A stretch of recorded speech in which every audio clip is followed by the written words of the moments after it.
Hey, homeowners, when was the last time you checked on your home title? That, of course, is the legal record proving that you own your home. Yep, if your answer is never, then this is for you. Scammers are stealing titles. Yeah, they're stealing the title to your home. Your equity is the target.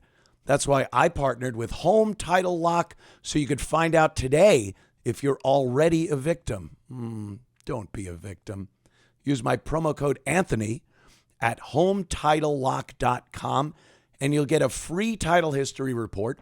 Plus, you're going to get a free trial of their $1 million triple lock protection. Trump posted on social media, it was a meme. You know how those memes work. AI, a picture of him. And I explained it. You know, he was making a point. I love the smell of deportations in the morning. It's just hilarious. Hey, guy's hilarious. And, people just take it the wrong way. Because they, I guess, I don't know, they don't want him getting any credit for attempting at least to clean up the unbelievable crime, violent crime. Crime is bad enough. Pickpockets, whatever. Defecating on the streets, which, I don't know, in some blue cities, it seems like that isn't even a crime. They don't arrest people for that. I've been friends with so many cops over the course of the years, and they were on the job a while ago, 20 years ago. And it was unheard of that they would just walk by someone defecating on the sidewalk, shooting up, smoking weed. So clouds of weed smoke are going into establishments. When I go to New York City, which I did this weekend, I frequent a bar on 35th Street, right around 7th Avenue. And they're one of these great little Irish bars that keep the door open, They keep the front door propped open, and you walk in, and everyone's sitting at the bar having a good time. And every so often, there's a cloud of smoke that wafts into the place. Now, I don't particularly dislike the smell of weed, in small doses. You're like, that smells, that's weed. But then again, in small doses, as you're driving, I also don't mind the smell of a skunk.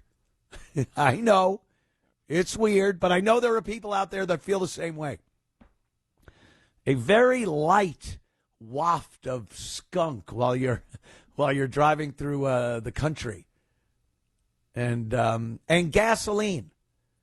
Again, very little waft of gasoline. It's like, oh yeah, okay, there's gas. So weed kind of fits in that. But I don't want a giant cloud of it coming in while I'm enjoying maybe some of the bar food or a beer or something. And no one does anything about it.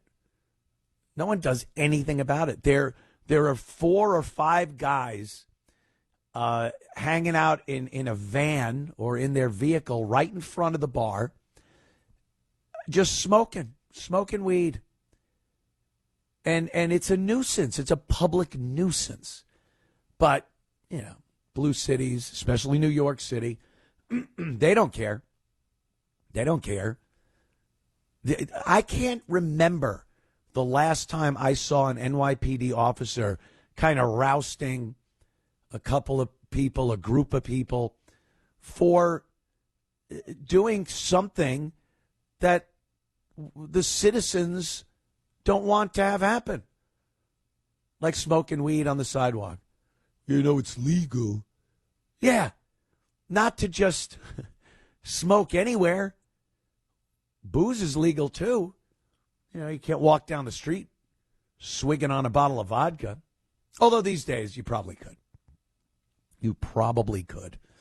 But, like I was saying, cops don't do anything. And the old school cops were, they tell stories about that. That's how you found somebody that might have had a weapon on them. You know, what are you doing over here? You're defecating on the sidewalk. Do you have ID? Put him against the wall, give him a little frisk. And, quality of life. And they called it, broken window policy, where the small crimes, the things that were deemed nuisance crimes and small things, would lead to something more important, like someone with a weapon or a warrant, whatever it may be. But that doesn't happen anymore. And we've seen the results of this. We have seen the results. Just pandemonium in the streets. Letting people jump turnstiles. Pandemonium in the subways. Stupid Mem Danny, we'll talk about him, but his plan of free buses. Free fast buses. And again, all you're doing, look at what has transpired in New York City. All you're doing by offering free buses is making sure that any piece of garbage with ill intent can now just jump on a bus, stink it up, have his carts full of garbage, and perhaps pull a knife on somebody. That's how it works, because you're not putting that little barrier in place, like a reasonable fare to get on a bus. I think what people want more than paying for the service itself is paying for security. You're paying for a little bit more security on that bus. Because I don't think people feel they're getting their money's worth by getting on a train or a bus. Technically, technologically, schedule-wise, it's like, yeah, that's not worth it. The fare for the bus, not worth what I'm getting to get from point A to point B. But I think if you talk to anybody that commutes on a regular basis on public transportation in any large city, sort of takes the fare as a barrier between them and these savages that just walk in onto the subway platforms or onto a bus to wreak havoc on the citizens that have to feel like complete suckers these days going to work, paying their taxes. They're not safe. We see it all the time. But you take away that one little barrier, a few bucks to get on that subway or bus, and they've allowed it on the subway. They don't care if people are walking through the emergency exits or jumping turnstiles. They don't care. And it's not just an insane loss of revenue, because, again, the suckers, the people that actually pay, that don't cause problems, that are going to and from work to pay for all this nonsense, they're the ones getting hurt. And then you hear the politicians, Hochul, I care. The Republicans don't care. Donald Trump doesn't care. He's one of the only people I see trying to do anything about the rampant, violent crime in these cities. And Chicago, how dare they? How dare this mayor over there, Brandon, what's his name? Anderson? I don't know. I don't even care. Johnson Anderson. Let's call the whole thing off. He is fighting tooth and nail any involvement by the federal government to curtail the murder, rape, violent robberies that are going on in his city. He doesn't care about the people that are actually contributing to society. Does not give a crap about them. And then when you fight what Trump's doing, which he's doing in D.C., and it's had amazing results, the only problem I see is it's not sustainable unless you start really prosecuting these people. showing these criminals consequence of action with real harsh sentences, not letting them out, not putting the little electronic ankle bracelet on them, not having them sign a piece of paper that says, sure, I'll come back in 8 months to answer to this.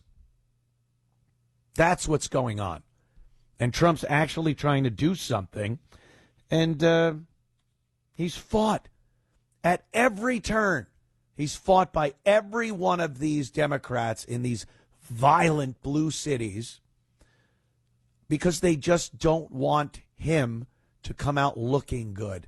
And they need pandemonium in their cities because the dummies that vote for these liberal Democrats and socialists and whatever else you want to call them, they believe these politicians and they think they're going to be their savior. We'll save you through this caring and more wasteful programs. But we're the ones that'll do it. And then you get a guy that really wants to do it and has shown in D.C. that it is effective to come down hard on crime. And all they do is scream and moan about how he's doing things that are unconstitutional. And he's arresting citizens. And this isn't what the founding fathers would have, blah, blah.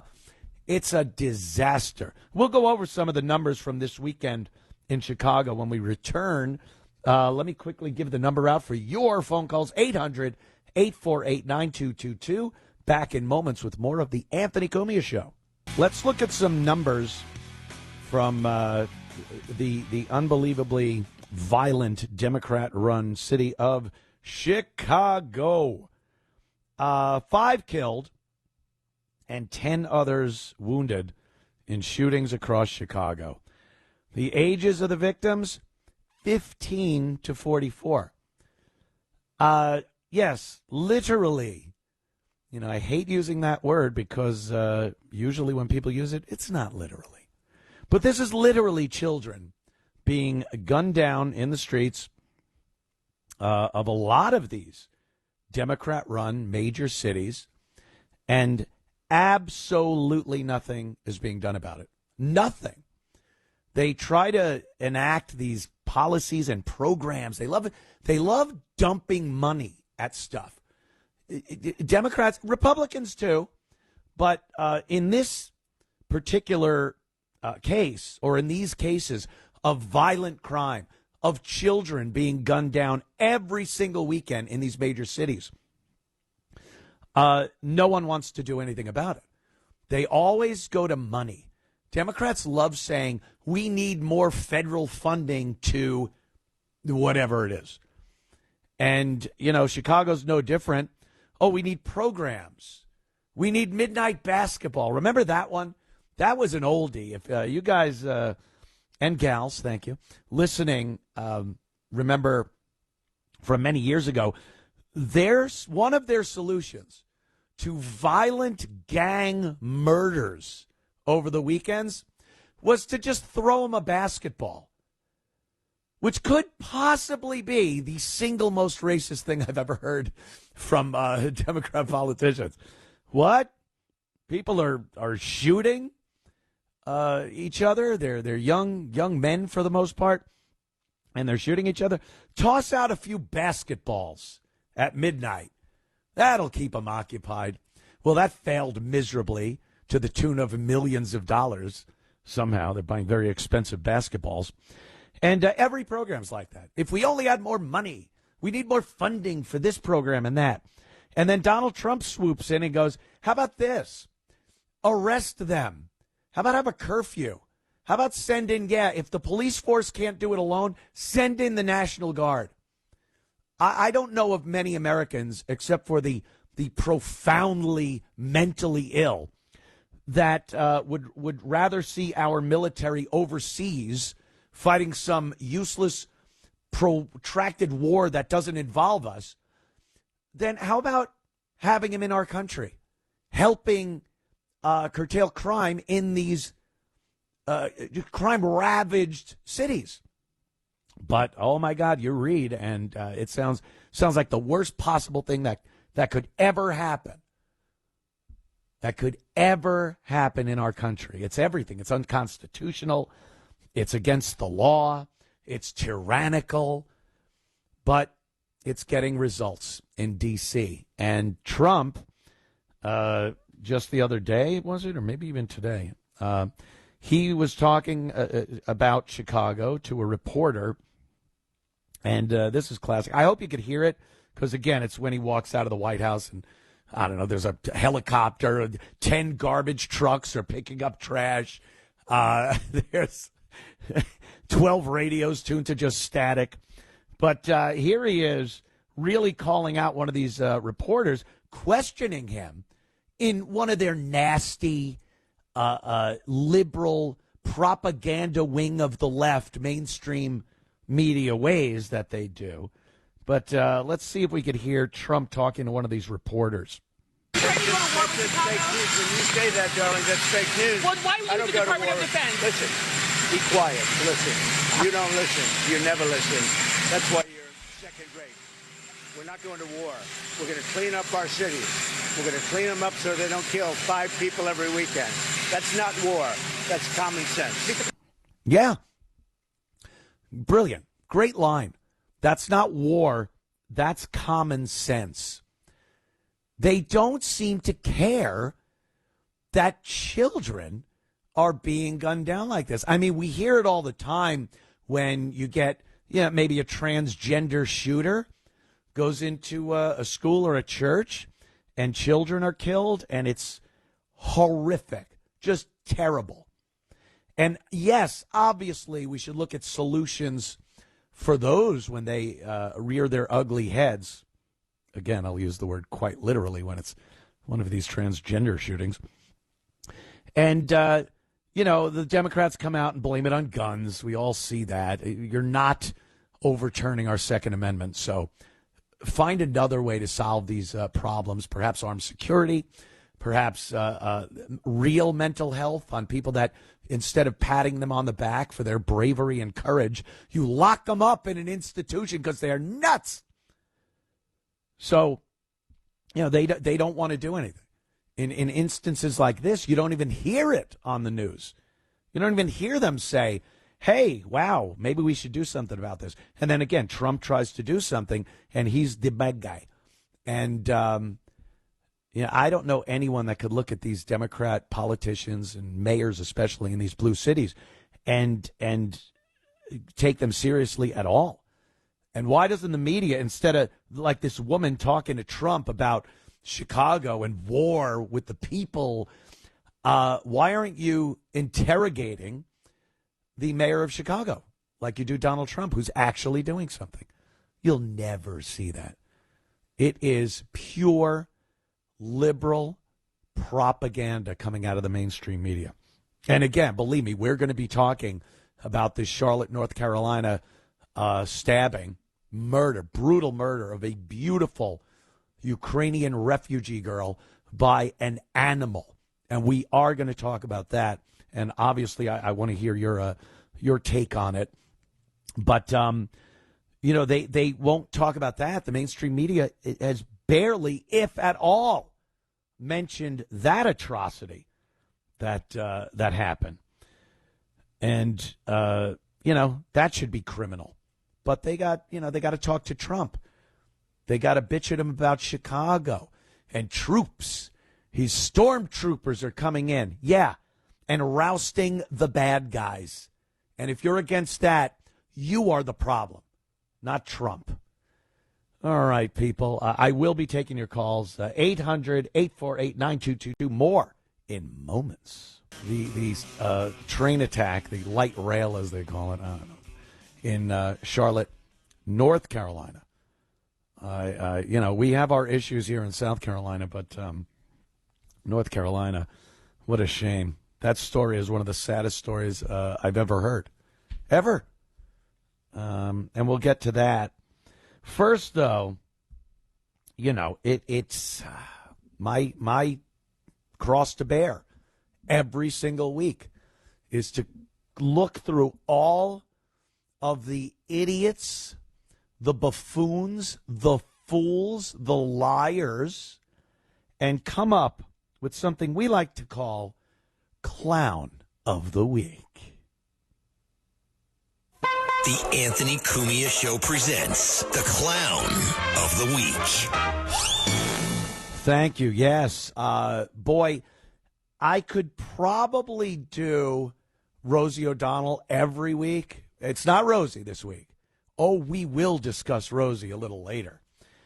But this week, I have to give Clown of the Week to the woman that took a baseball.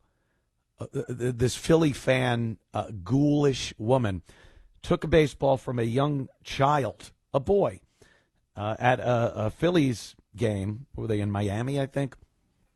And, home run ball goes into the stands.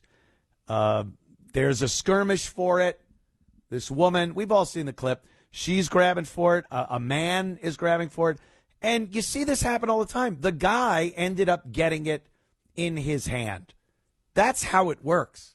There's no, well, your fingers were on it, so I guess it's yours. Whoever ends up with it in their hand, it's their ball. Now, there are a few circumstances that I think baseball fans would agree with. If you're a grown man or a grown woman and you're fighting for this ball like it's your next meal, and you get it, and there is a small doe-eyed child standing there who also was trying to get the ball, but it's just fruitless. He's a little kid. They got the little dopey hands. Could barely get it around a baseball. And you pop up and you're happy. You're cheering. I got a baseball. And you look over.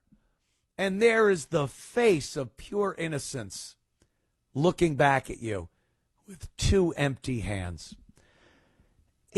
If you don't hand that ball to the kid, you are, I'm going to use the word garbage, but I think you know what I mean, a piece of garbage. That's part of it. It's a kid's dream. It's baseball, going to the stadium. If you bring a child with you, there's this magic. I remember my dad taking me to the Mets games when I was a kid. Oh, it was wonderful sitting there, seeing Tom Seaver the first time he was with the Mets, not at the end of his life. And, I learned so much. I had great moments with Dad. I had horrific moments with the trough-style urinal at Shea Stadium. Yeah, that's a nightmare. People my age are probably listening and completely understanding the nightmare that was the trough urinal at some of these sports stadiums. It was literally a trough with just a line of men standing there. As a child, you are at a very unfortunate height at a trough. But again, live and learn, kids. Live and learn. So this woman thought the ball was hers. The father of a child got the ball and immediately, was ready to hand it over to his kid. And this, Karen is the word that everyone uses for this, but it's worse than just Karen. And here's my take on this. Here's where I kind of take a little fork in the road on this story. Because the story in and of itself, I don't care. It's another distraction, I guess people call it, from much more important things. It was getting more coverage on mainstream media than this poor, beautiful Russian or Ukrainian refugee that was brutally, savagely murdered. So a lot of people that would comment on this woman in the ball would bring up in the comments on social media, hey, why are we even talking about this? Why is the mainstream media covering this instead of this horrific story we should all be focused on? My take on it is this is behavior that we are seeing at epidemic proportions. This goes along with this sense of entitlement that people have in this country, unearned entitlement. There is just a complete lack of courtesy. We see it everywhere we go, from a corner deli or bodega for you people in New York, to airlines, getting on a plane, at the airport. Anywhere you go now, there is a lack of decorum. Most people don't even know what that word means. Decorum, courtesy, pleasantry. How about we're all in it together kind of a thing? And that's what I saw in this story. I saw not just this one dopey woman who, in 2025, if you do something like she did, especially to a child, your name and face and everything you do will be plastered across the internet.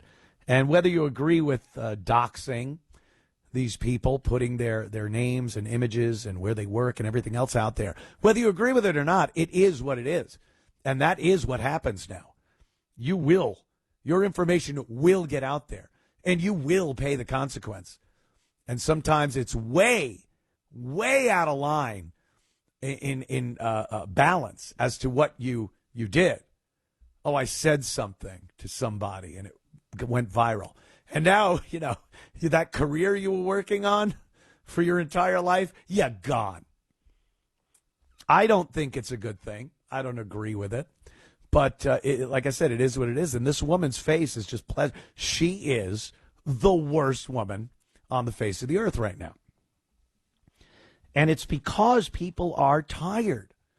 They're so sick and tired of so many things. And one of them are these entitled, self-important, I'm the main character in the movie or the video game mentality that's going on right now. And this woman fits the bill perfectly. And the fact that she would take a baseball from a child, whether she took it from the father or not, you knew he was giving it to his kid. And how do you not see that? How do you not sense that? How do you not look around at the mortified people in that stadium? The people looking at you with such contempt for your actions, and have a moment of clarity and go, oh, wow, I really look bad right now. and apologize and hand the ball back to the kid and tussle his hair. You're a good kid. Take this with you. Then, if it even makes any news or internet, people go, oh, good for her. She was ready to be crucified, but good for her. She saw the wrong in her actions, and there you have it. But that's not what we're about right now, is it? That doesn't fit in with the unbelievably divided nation that we live in right now. The selfishness, the apathy, the lack of real caring. That woman will probably sit there for a half hour and go into some diatribe about how caring she is for people as she snatches away a magic moment between father and son at a ballpark. But she'll tell you how unbelievably awesome she is. Well, wake up call coming, lady. It's disgusting. It's disgusting what has happened in this country. And that's the bigger story here than just some woman taking a kid. She is not alone. She is not the anomaly. People like her are so common in 2025 America. That's why there's a name for women like that, Karens. They don't come up with a name for a type of person if it's just one person. And we are just infested with these people with that attitude. And even when they're caught, there was one recently, that Polish businessman who was at the U.S. Open, the tennis U.S. Open. And obviously one of the tennis players was tossing his hat. He's very busy. He's signing things. He's tossed his hat to a child in the stands. And this dope lunges at it, grabs it, and quickly tucks it away in a bag. And again, the selfishness, the self-importance, and the complete lack of awareness that you're stealing something from a child that is at a big event, and their experience at things like a tennis game with their parents or a baseball game, football, whatever it may be, is so important in molding that child and the person they'll grow up to be. Your experiences as a kid really make you the person you are. And the idea of becoming so cynical at such a young age is terrible. Regular things are going to happen to you throughout your life, and as you're a child, and your parents try their best to protect you from those things. Society should see that you are a child and try to protect you from those things. Those are the, it takes a village moments that I do agree with, that people in a civil society should be aware that your actions seen through a child's eyes can have a much bigger impact than just more dopey adults looking at you being a complete idiot. So, you should be aware of those things. And there's a lack of that type of awareness. And, it sticks with that kid. If a guy is at a ball game and he's skirmishing for a baseball and he loses it to someone else, give me another beer. He forgot about it by the next inning. For a child, you're going to remember that moment. And you're going to remember this awful woman confronting your dad and taking something from him that was going to go to you. And it's just another black mark on his view of life and humanity. And, there's too many things in this day and age that affect kids that way that parents can't do anything about, unfortunately. But that woman, that's why I say this is a much bigger picture issue than just, someone taking a ball from a kid. Looking at the phone calls.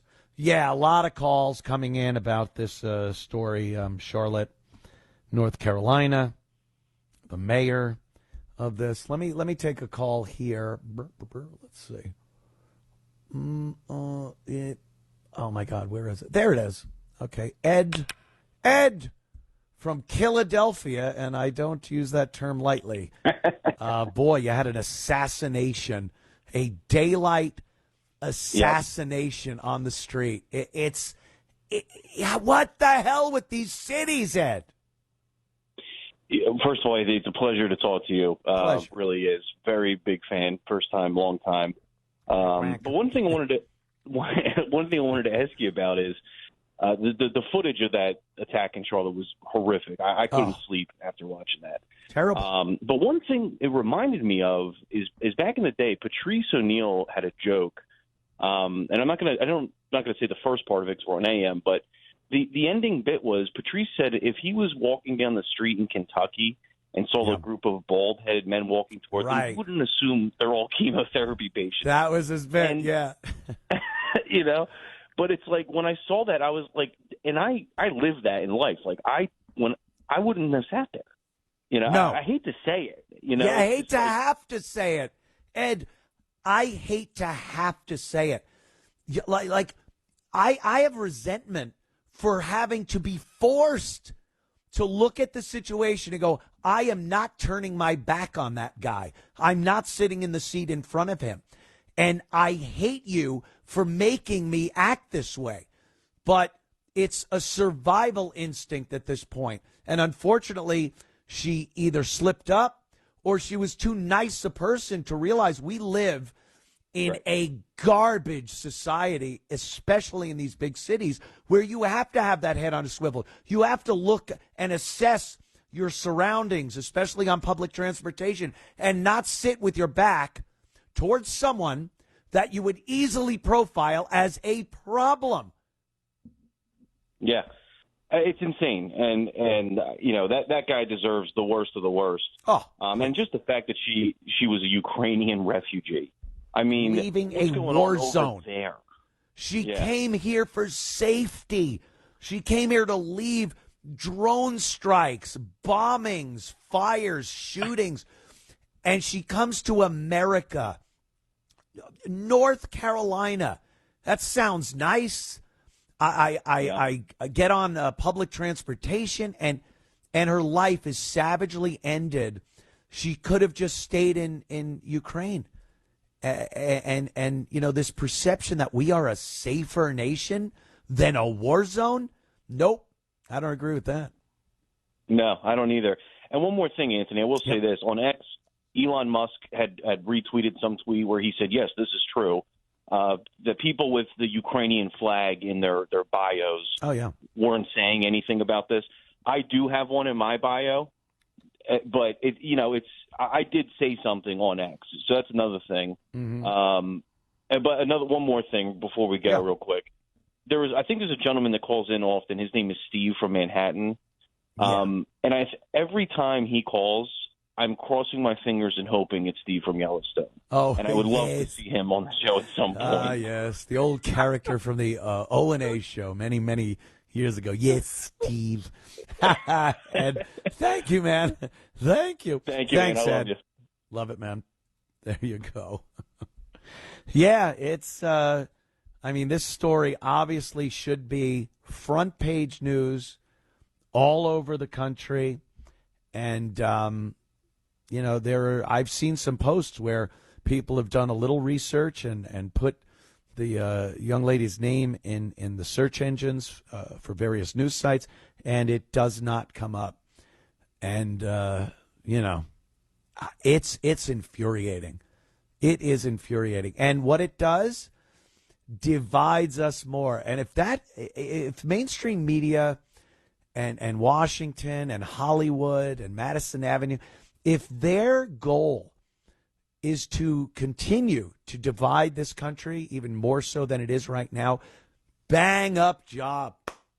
Bang up job, guys, because you are dividing this country like I don't think we've ever seen in history. And I'm even talking, the old construction workers and hippies fighting each other during Vietnam. I think they both had an image of America that they believed in, and it was a pretty traditional view, even on the side of the dopey hippies. Now, it's just completely different. Some people want a communist America. Some people want an Islamic America. Other people want a traditional values-based country, and we could not be more divided. Back with your calls. A lot of people want to talk about this, and as do I. Thank you. And we'll be back with more of the Anthony Cumia Show in moments. And, this Charlotte, North Carolina mayor, again, you get these liberals, these diversity, equity, and inclusion candidates that get elected, and Charlotte's got one. Mayor Vi Lyles, is that it? Vi Lyles. She's arguing this is her priority in addressing this brutal, savage murder that took place in her city. These are her priorities when addressing what happened. She argues that Americans need to have more compassion for the homeless after homeless man DeCarlos Brown Jr. I can only assume DeCarlos Brown Sr. was nowhere to be found for the entire duration of this guy's life. Another huge problem in the community. He stabbed a beautiful woman, Irina Zarutska. On that train. We've all seen the footage. It's horrifying. It's everyone's worst nightmare. Everyone's worst nightmare. Lyles appears to come out against arresting homeless maniacs, arguing that we will never arrest our way out of things like this, of these issues. We will never arrest our way out of these issues. She said that. A woman who, who knows? She looked like she was on her way somewhere productive. Didn't look like she was on her way to commit any atrocities. She looked like she was just another girl on a train. There but for the grace of God go I. Any person sitting there. And the mayor of Charlotte, North Carolina, we will never arrest our way out of these issues. You really, I can't say what I want to say about that. You might not be able to arrest your way out of it. There's probably an argument there. I don't agree. I think you can absolutely arrest your way out of it. How about this, though? Convict your way out of it. Sentence your way out of it. It's not just about arresting these animals that do these things. There has to be a follow-up. You need district attorneys and attorneys general that are going to finish the job, judges that are going to take those arrests that you say won't solve these problems and follow it up with a conviction for the crime that was committed, not whittling it down to something else, and then a conviction and a sentence that fits the crime. This guy obviously should never, ever see the light of day anymore. He shouldn't see any light. The only light he should see is not even the after-death light. The light of fire and brimstone from hell is the only light this guy should be seeing. And it was most likely the only light he should have been seeing for years now. This bastard he had 14 arrests and not, a little weed on him. Oh, you arrested me because a little weed? These were violent crimes that this guy was arrested for. Violent crimes. And this mayor says that what she sees from this situation is that we should have more compassion for homeless and mentally ill people like DeCarlos Brown. And just to come out with a statement like that after we all saw this unbelievably horrific video is abominable. Just abominable. I want to be clear, I'm not villainizing those who struggle with their mental health or those who are unhoused. Oh, thanks. Thanks for not villainizing them. You lump of... Ugh. It's very hard to hold back. Back with your calls and more on this in moments. More of the Anthony Cumia Show after. So just watching a video on X. Legacy Media now blaming fare skipping for Irina Zarutska getting brutally ended by DeCarlos Brown in North Carolina. I was watching this clip, and apparently it's exactly what I was saying earlier. The fare beating. This guy never bought a ticket should not have been on this train. If these cities that are so, oh my God, they're so great and nice to the home, the unhoused, unhomed, what is it? The unhoused. He shouldn't have been on the train. And again, it's a snowball effect. If you paid attention to fare beaters on public transportation, many of these brutal, savage murderers wouldn't find their way onto these trains. But they look at arresting people for fare beating as some kind of,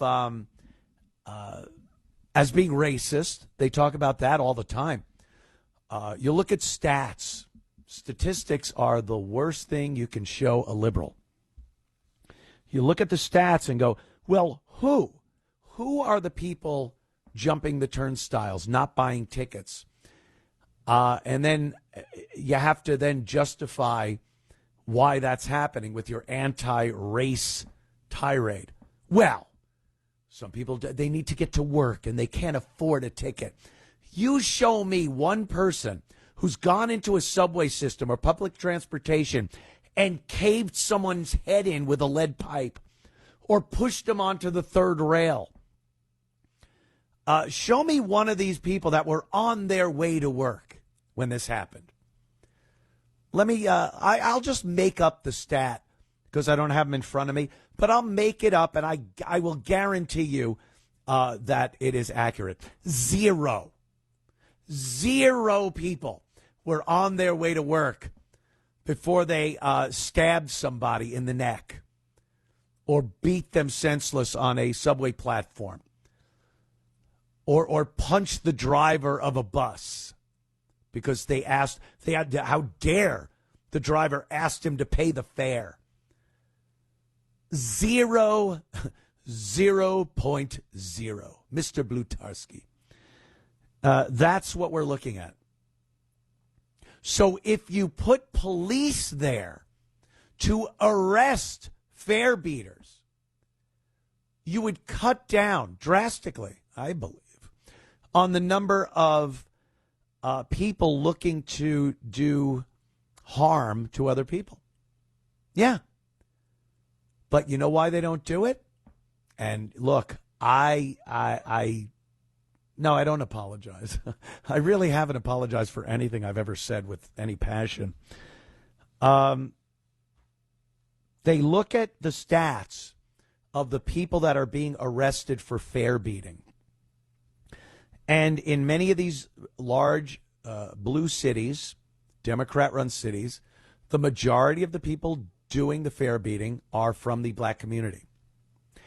And when they have to send police out to arrest these people, you see the statistics and go, wow, arrests are up for young black men for fare beating.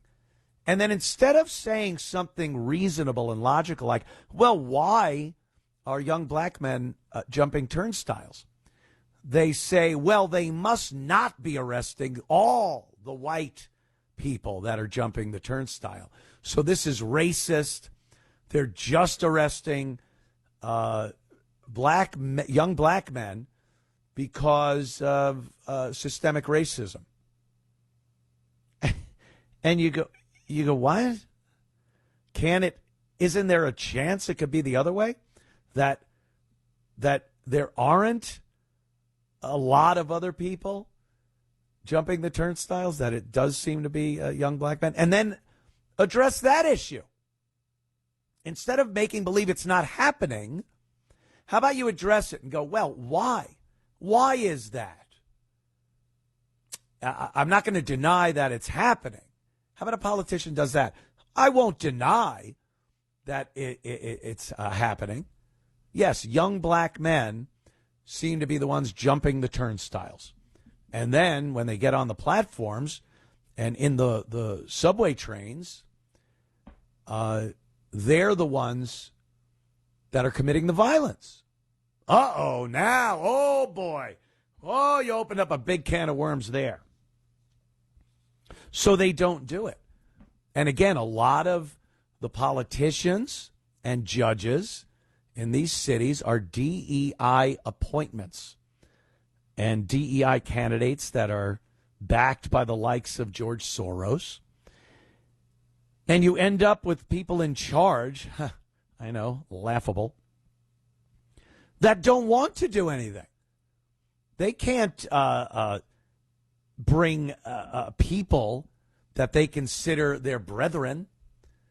My God, how could I bring someone to justice if they're the same color as me? And you see a lot of that. The very gentleman that massacred this young girl on the train in North Carolina, the judge that had previously released him 14 times, he was arrested for violent crimes. And the judge that let him go with a signed promise, not a penny in bail money, with a signature saying, yes, I will come back. I'll come back. When's the court date? I'm there. And released him. And he murdered this beautiful woman. She was a black woman, the judge. And you can, please, you can call me people have called me racist for many, many years now. And I believe the only reason for that is because I don't sugarcoat things. I am a great believer in statistics and profiling. I like a good profiling. People love profiling when it's on a Netflix crime show. A profiler was brought in, and they determined that the mass murderer, the serial killer, was a white man between 30 and 45 years old, probably had a limp, and was left-handed. They love a good profiling. Ooh, profile that guy. Boy, when it has anything to do with noticing statistics, and if those statistics point to the black community, you can't find, well, you could find one worse word than profiling. But profiling's right up there. They don't want you to profile. And the fact that that girl walked into that train and didn't look around and profile. There were other seats. Why would you sit in front of someone that statistically there is a greater chance of you being involved in some type of violence perpetrated by this person than picking another seat? And that isn't racism. It will be called racism. And like I said, I'm very used to that moniker. But the truth of the matter is, it's statistical. And it's that wonderful thing that people love to look at in movies, profiling. Maybe if she looked around that train and saw a guy that looked exactly like her murderer and decided to choose another seat, that guy may have been a professional, a contributing member of society. You might have even offended him if he noticed that you picked a different seat because you were uncomfortable sitting in front of him. And yeah, in a way, he would have been justified. He's lived his life as a good person, contributing to society. He's got a job. He just, wears his hair that way and wears a hoodie up in the middle of the summer in North Carolina. But who knows? But is that chance worth taking? Is this idea that you might offend someone that only has the best intentions worth gambling your life on? No way. Get another seat. And if that guy has a problem, take it up with people in your community that are doing nothing to solve this problem. Take it up with the media who are doing nothing to cover these issues that are epidemic in big cities. Take it up with politicians and Hollywood and Madison Avenue who make commercials with the treacherous, deadly, middle-aged white guy that could be nothing but a dangerous person to the group of young minorities on a train. I've seen it. The portrayal of the evil, violent white man getting onto public transportation and the young minority women clutching their purses and looking at him and stepping aside with his devious grin. I mean, come on. Because they're trying to portray things that way because the truth is terrible. The truth is a terrible thing. But they will try to disguise it or camouflage it, and they will, like they have in me over the course of the years, they will put the ist and phobe labels on you so fast to try to discredit anything you have to say, no matter how mathematically accurate what you're saying is. All right. We'll be back with more 800-848-9222 for your calls. More of the Anthony Cumia Show in moments. I find myself going out these days, whether it's in South Carolina, New York City, even upstate New York. I was there over the course of the weekend. And so many people that listen to this show are coming up to me commenting that they like it. And I greatly appreciate that, man. Thank you so much, people. Let's go to Alice in Ohio. How you doing, Alice? Very well. Thank you. I really love your show. It's appointment listening. Yes, you are good.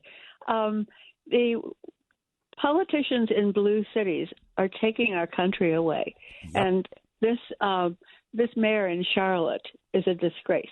They're at various levels. We have them in Congress. We have them in the Senate. I live just outside of Cincinnati, Ohio. Over the weekend, of course, it was after 5 o'clock on Friday. Does that sound familiar? It was announced by one TV station. I happened to find out about it because I listen to the radio. I have no use for TV. Yep, good. And, good for you. Oh, yes. And they closed, they is probably the mayor who has described himself as a metrosexual. I had heard it, but I actually looked it up, and I thought, oh, my God.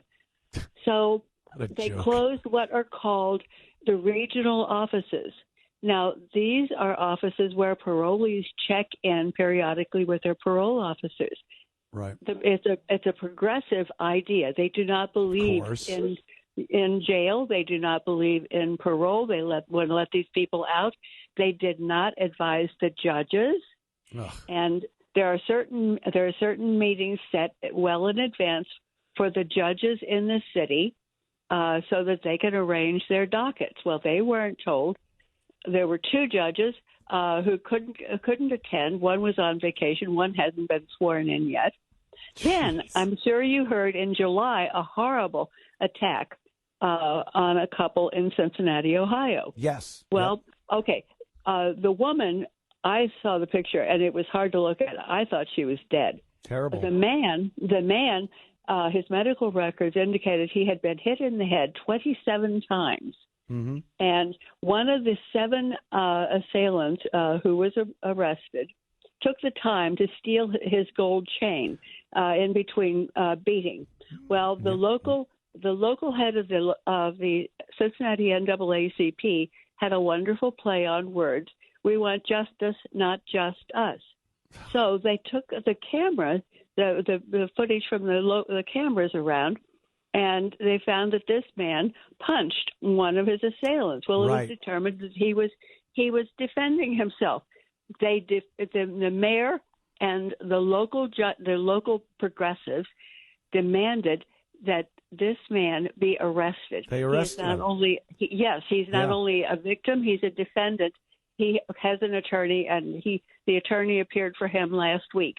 Of course, they're going to sue, but this is what's going on. They demanded a white person be arrested. Yeah, there has to be a sacrificial lamb, Alice, because the idea that a group of black men and black women, young black men and young black women, would set upon a white couple is inconceivable. That could never happen. There must have been a reason. There must have been something that the white people did. I can't even call them victims because they started the whole thing.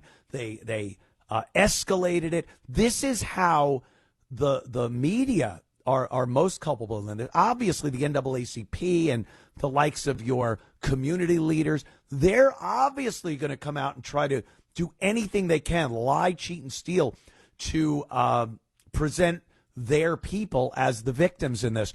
But when law enforcement and the government, when they side with the people that were doing the damage and try to make the victims seem like the perpetrators, what do? I mean, these poor people were set upon, beaten. It's attempted murder. I cannot tell you how many of these clips I've watched where they jump and stomp on people's heads. Yes. And people have died. They've gotten brain bleed. You bust open your eye sockets, and you'll hear laughing from the people that are recording this on their phones. Yes. I cannot comprehend that type of savagery, Alice. The woman who was attacked has permanent brain damage. Yeah.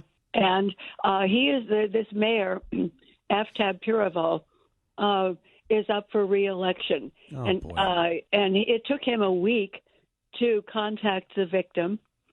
And the person Bowman, who's running opposing Piraval, he is the half brother of J.D. Vance, and they're downplaying it because it's a blue city. Right. And Bowman is absolutely wonderful. When I saw what was happening in Cincinnati and Hamilton County in general, I moved to the next county, There you go. I mean, it's all we can do right now, Alice. I picked my ass up and moved to right around Greenville, South Carolina. I could not take New York anymore. Alice, thanks so much for your call and your input. Wonderful, isn't it? Let me look at what I'm doing here. I got my little sheet. Oh, there we go. Okay, we got a little time. Probably take another call. Ben is in Washington, D.C. How you doing, Ben? Good. How are you, Anthony? Good, man. Thank you for taking the call. So, yeah, I'm in D.C., and I go to Union Station every day through there for work, and Trump crackdown, it's great. There's no crime there. It's not a homeless shelter anymore.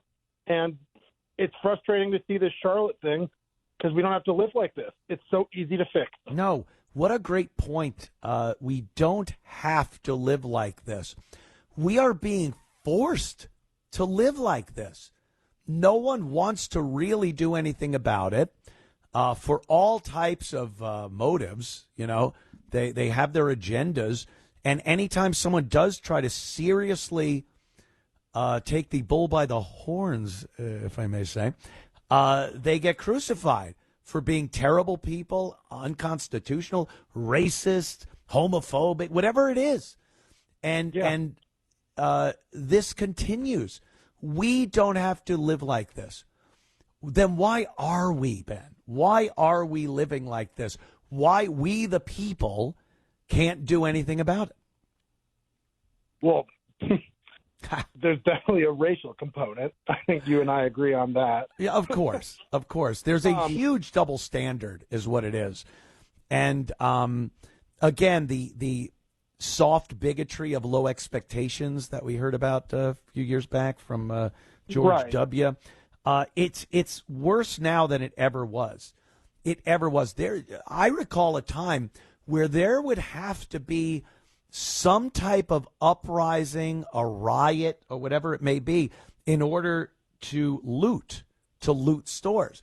And then there'd be the excuse, look, they're angry, they feel oppressed, they feel disenfranchised. Let them loot to blow off some steam. Well, what did giving them that permission do?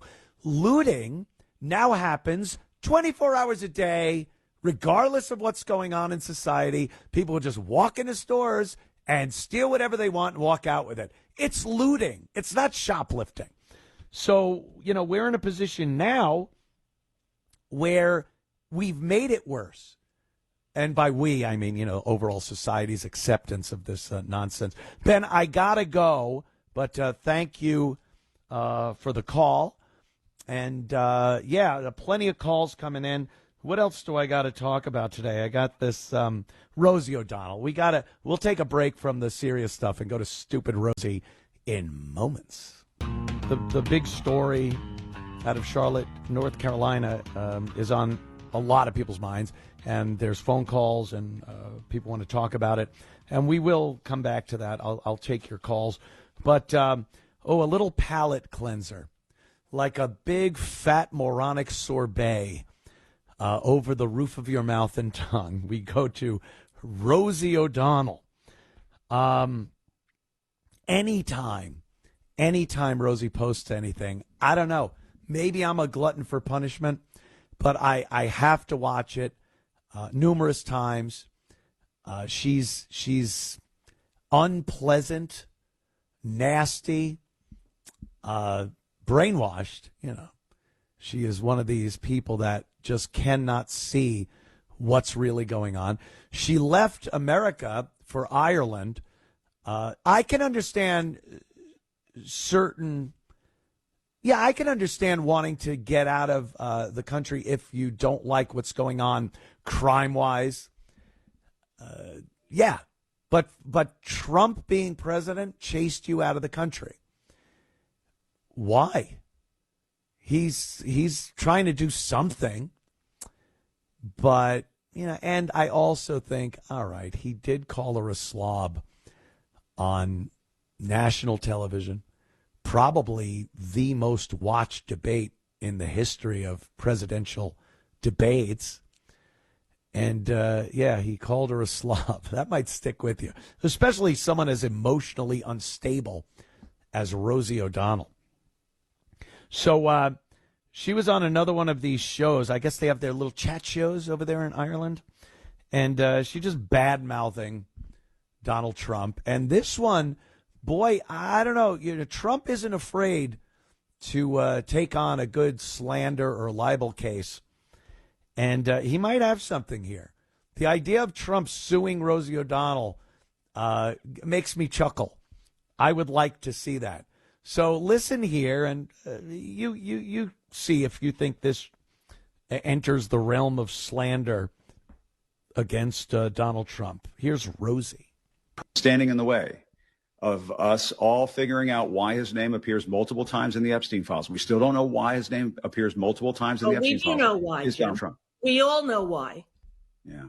You have to know why. Why else do you think he paid $1 billion to Jeffrey Epstein over the time of their friendship? $1 billion. He wrote in his birthday book, "Here's to all the secrets." Wonderful secrets. Come on. If this was an Angela Lansbury murder, she wrote, people would be, it's too obvious. We figured it out. Too obvious that he is guilty as sin. And America, before he brings more troops into Chicago and harasses brown-skinned people, before he breaks more of the Constitution apart, before he starts having people get killed, we have to do something, America. Yeah. And it's I time agree. for every person with a platform to speak out about it. Every single person, now or never, break glass in time of emergency. It's time to break the glass. And you saw, Rosie, what he did the other day when those brave women were up on Capitol Hill, the survivors, their families, they were all speaking out. At the same time, Donald Trump is saying it's a Democratic hoax. How dare he, Jim? Yeah. Yeah. How dare he? For every child that was ever raped by a grown man, how dare he? How dare he? We are mighty. 1 in 3 girls suffers child sex abuse. 1 in 5 boys. Those are the statistics, America. Wake up. Yeah. Wake up. Our president is a serial pedophile rapist, and that's what he is. And in America, you're allowed to have an opinion. You're allowed to say what you think. You're not allowed to slander. That's what our country was founded on. Yeah. Come on.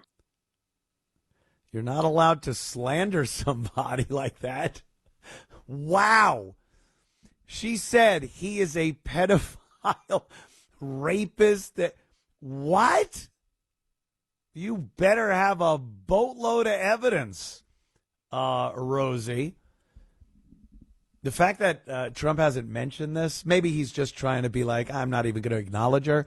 But knowing Trump and seeing what he's done over the course of the years, I can't imagine he didn't immediately get on the horn with his lawyer and go, take this fat lump of garbage down. How could he not?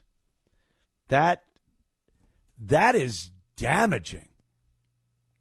And I think we'd all like to see that. See her more stressed out, get more, as she calls them, cold sores on her lips. Have you seen? Her lips look like from an iguana. She's got iguana lips. There's all kinds of things going on there. Because God only knows what debaucherous stuff she's been into over the course of the years. And you want to talk about your statistics with child sexual abuse and assaults? Look at your buddies in Hollywood, Rosie. Check out all your pals in Hollywood. You worked on Harriet the Spy for Nickelodeon. Remember that movie, Rosie? Nickelodeon. I'm surprised it's still a thing with all of the allegations, and not just allegations, actual instances of child sexual abuse that went on at that network. All the young girl shows and the stories of these producers and directors.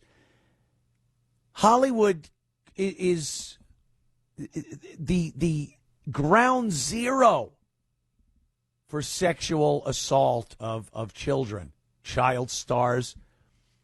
What's the stat, Rosie? What's the stat on getting out of Hollywood as a child star with any semblance of a normal life? They're on drugs. They're into all kinds of debaucherous sexual practices. Charlie Sheen just came out and said on crack he had sex with men when he was strung out on crack. And, you know, he grew up as a child. Martin Sheen's his father, Emilio Estevez, his brother, they grew up in that Hollywood environment. And you look at a guy who now has HIV, was doing, you can only imagine in your wildest, disgusting hallucinations what Charlie Sheen was doing. There are allegations that Charlie Sheen had abused his young co-star, Corey Haim. And the story is so shocking and so disgusting. And that's the kind of stuff that comes out of Hollywood, Rosie. You can move to Ireland. You can move to the moon. You might change the gravitational pull, although she's not as fat anymore, I got to say. I'm sure it was, I take my Ozempic. I take Ozempic so I'm not big and fat because I have no self-control. no discipline. I have to shove everything in my mouth, including things that give me cold sores, I'll call them. Yeah. That's what she does. That's the environment she was around. She was there in Hollywood working for Nickelodeon. And what? Nothing, Rosie? Donald Trump. Donald Trump gave Epstein $1 billion. Can I please see that? Can I please see the rundown of where Trump's $1 billion went to Jeffrey Epstein in some way, shape, or form? Can I see that? Can I see his writings to Jeffrey Epstein about their secrets? I don't know. Maybe I missed it. Maybe I missed that X post. And maybe I didn't look into it and see what really happened or what it really means. Anyone that, you could assume, because I haven't seen enough evidence one way or another that Trump was involved in any way with the likes of Jeffrey Epstein. There are other people that it is obvious. Bill Clinton, for one. But you never hear Bill's name come up when it comes to Epstein and what shenanigans were going on there.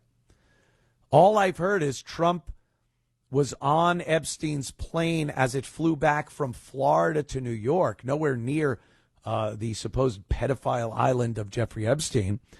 And once they got a line on what a ghoul Jeffrey Epstein was, he never had contact with him again. And there have been numerous sources that have backed that up. I can't imagine there's a Democrat on the planet that wouldn't love to have real information, real evidence on that, and would have put it out. Why would the Biden administration, who had all that is available at the highest levels of power, all that is available of the Epstein debacle, why wouldn't they have put out everything that tied Trump to Epstein? Why? They were doing everything. They were trying to arrest him. They did arrest him. They convicted him of 34 felonies. They couldn't get him in jail. Why wouldn't you drop that atomic bomb if it was available? I have to assume because it's not available. That's the only assumption I can make. Oh, the Democrats and Republicans and Trump, they're all in cahoots, which I do believe to an extent politically. But if you're trying everything to destroy your enemy, which obviously they were with Donald Trump, stealing an election in 2020, I will never believe that election wasn't in some way, shape, or form stolen. Even if you just look at the collusion between mainstream media destroying Trump and mainstream media pumping up Biden when they knew he had Alzheimer's, that's at the least. At the most is fiddling around with the ballots. If you're trying to do this to your opponent, why wouldn't you drop the biggest bomb you possibly could?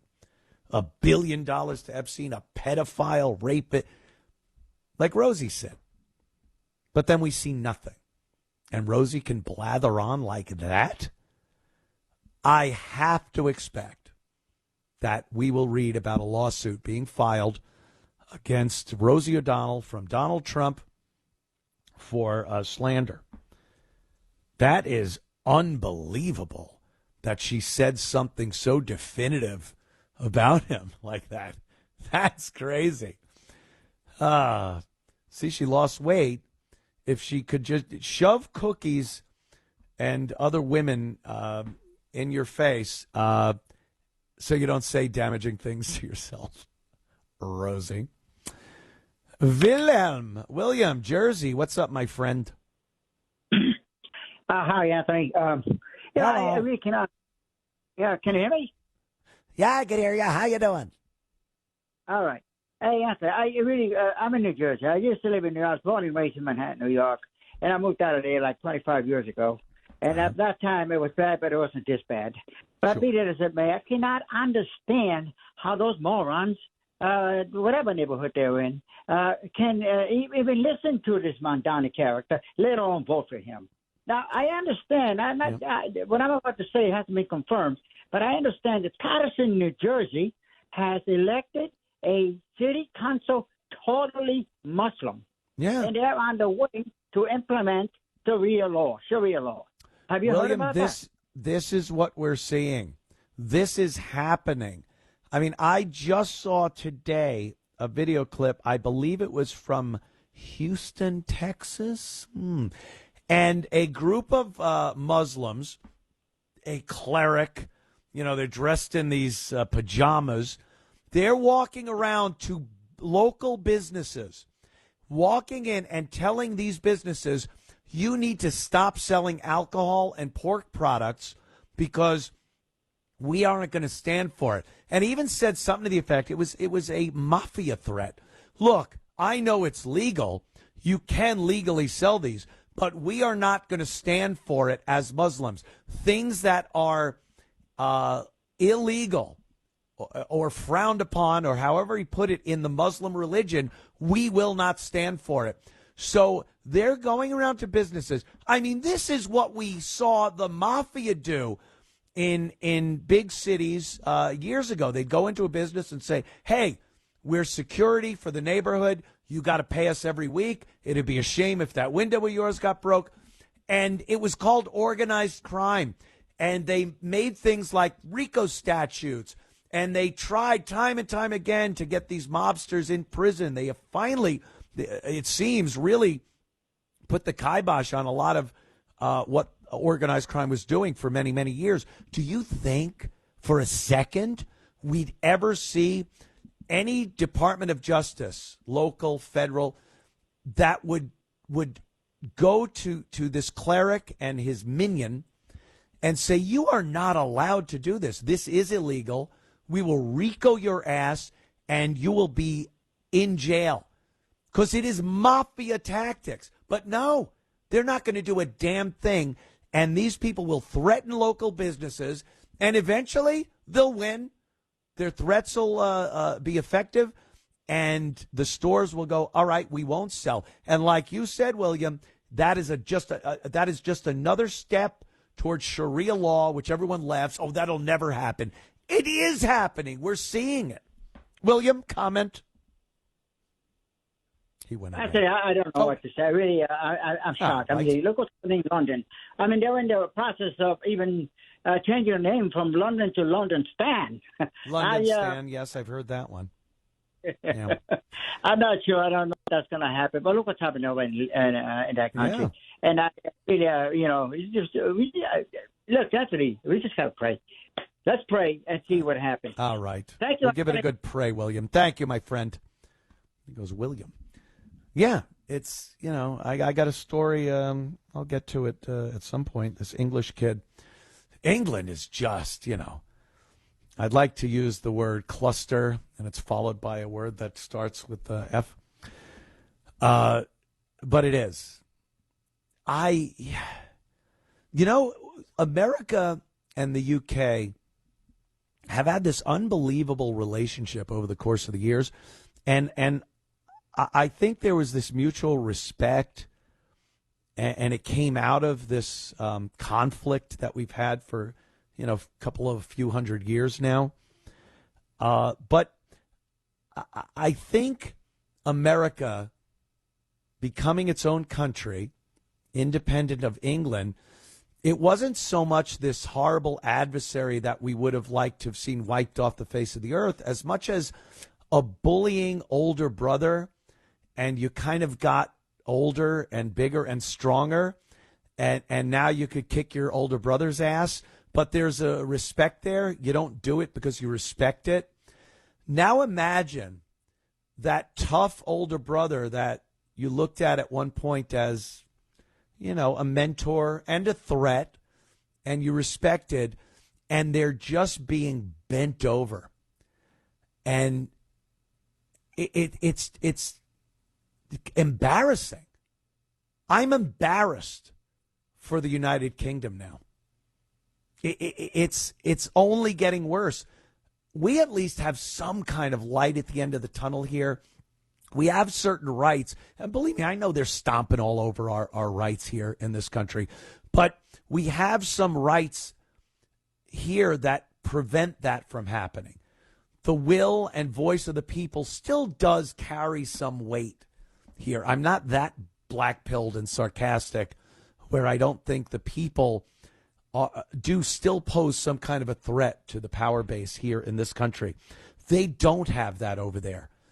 And the UK is a great example of what happens when the government has the absolute power and the people are at, the will of the government. And we're seeing unbelievable things. And sometimes, we do have to step back and go, no matter how bad it is, at least it isn't that. Back in moments with more of the show. Stick around. I think I missed this segment last week, but there's a good example of it this week. Of course, we love when Donald Trump brings it up, gets in front of someone, he calls them fake news. Now. Fake news, folks. Fake news. It's the fake news. Fake stories. News moment.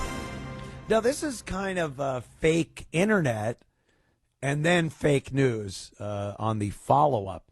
The first thing are the Trump death rumors that were bubbling up last week. And they asked Trump about it.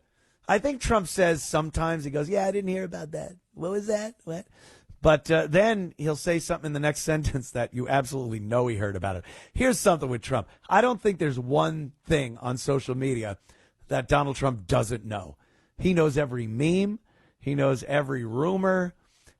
He's posting memes and GIFs and funny things about his enemies, whatever it may be. But here's Trump addressing those death rumors. They said he was dead. They said he was at least very infirmed. He was at the hospital, whatever it was. But he was asked about it, and here's what Trump said about his death rumors. Viral social media trend over the weekend. How did you find out over the weekend that you were dead? You see that? No. People didn't see it for a couple days. 1.3 million user engagements as of Saturday morning about your demise. Really? I didn't see that. I have heard it's sort of crazy, but last week I did numerous news conferences, all successful. They went very well, like this is going very well. And then I didn't do any for 2 days, and they said there must be something wrong with him. Biden wouldn't do them for months. You wouldn't see him. And nobody ever said there was ever anything wrong with him, and we know he wasn't in the greatest of shape. No, I heard that. I get reports. Now, you knew I did an interview that lasted for about an hour and a half with somebody, and everybody saw that was on one of your competitors. I did numerous shows and also did a number of truths, long truths, I think pretty poignant truths.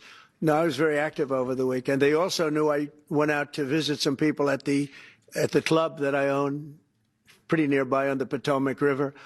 And no, I've been very active actually over the weekend. I didn't hear that one. That's pretty serious stuff. Well, it's fake news. It's just it's so fake. That's why the media has so little credibility. I knew they were saying, like, is he okay? How's he feeling? What's wrong? I said, I just left. And it's also sort of a longer weekend, it's Labor Day weekend. So I would say a lot of people know I was very active this Labor Day. I had heard that, but I didn't hear it to that extent. Go ahead, Peter. We know that this country has a huge problem with school shootings. You've said that you're open to sending the National Guard pretty much anywhere. Yeah, Would you ever consider sending an armed National Guardsman to every school? Pause. Well, we have a big problem with school shooting, but we also have thousands and thousands of schools that run perfectly. They talk about you can do things construction-wise, and that's hello that's up there really, in New York. Hello. I think nobody knows more about construction than me. You can build the construction. We can cut it there. Thank you. That was the great, of course, Peter Doocy from Fox News talking to Donald Trump. One of the only people that would actually ask any meaningful questions during the Biden administration. And the fact that they had to come up with such an insane scenario that Trump had some kind of a medical problem. He's 80 years old.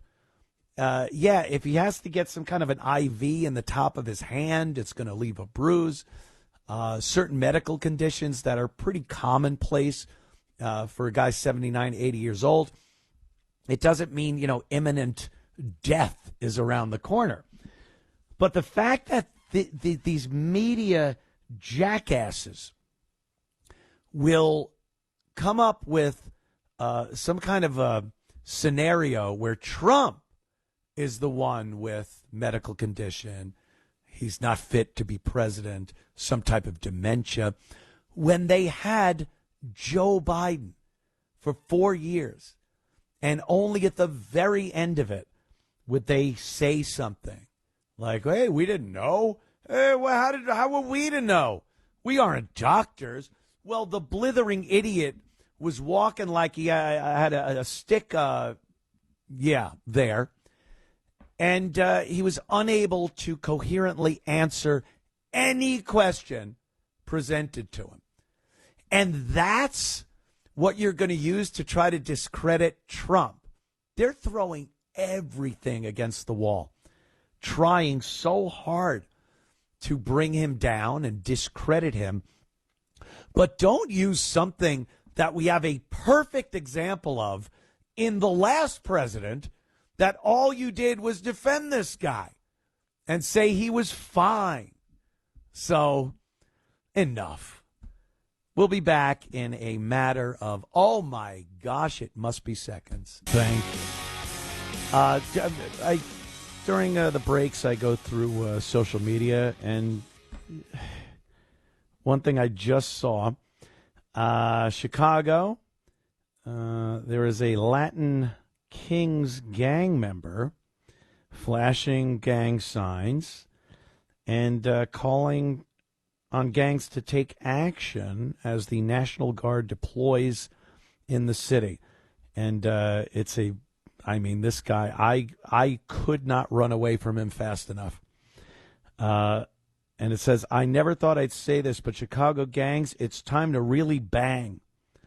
Todos los Latinos protegidos." I don't even know what that word is. There's too many wacky things over the letters. But, it's a call to action. There is a call to action from the gang members to fight what Trump wants to do in Chicago to try to address the insane amount of violent crime that goes on in that city. Here's a good rule of thumb to follow. If the criminal gangs are against what you're doing, it's probably good for the rest of the citizens, the law-abiding, working citizens of Chicago. And if your government there, the mayor, the governor of Illinois, the mayor of Chicago, if they agree with the gang and not with the federal government, the agency, the president that wants to help curtail that crime in your city, then they should all be thrown out immediately. I don't even know what it would take to get rid of a mayor. Can you do that? Is there an impeachment process for a mayor? I don't know.